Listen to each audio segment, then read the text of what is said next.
Mr. President, just briefly on this point, because I think something that the Pro Tem mentioned was so true, and that is how bipartisan that Greg Schmidt was. And, you know, I've got to say that as a man that served this Senate well for 40 years, he really embodied what the Senate was. I matriculated, we talked last night about no assembly required for some of the new members that have come in, but I came from the green carpet. And as I had won a safe primary and was heading over here, somebody said, well, you know, the Senate runs differently than the Assembly, and they tend to be more seniority-based and less partisan. You really ought to go talk to Greg Schmidt. And so I kind of went up there, and, you know, Greg is that very unassuming guy. I didn't know him before. I'd seen him around the building. But he listened to my concerns, and I've shared this story with some of you before.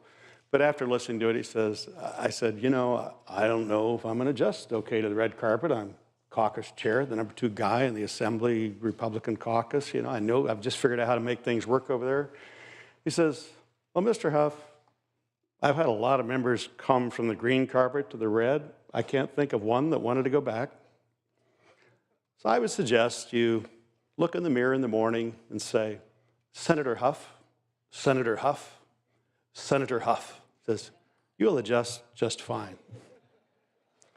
And Greg had the ability with that dry humor to defuse a lot of situations, because having served with him for several years as the Senate Republican leader, he was the one that made things run smoothly around here. Not everything rose to the level of the pro tem, and to the degree that he could take care of it, he would. But inequities did come, and he was always fair. And one time, Darrell Steinberg made the mistake of saying, well, Greg Schmidt can decide that. And I used Greg's own words against him at some point and was able to prevail in that hiring situation. But I always found him to be fair. And for a guy that spent 40 years serving the red carpet, he's now matriculated to the gold carpet. We will all make that transition someday, but I'm sure he will adjust just fine.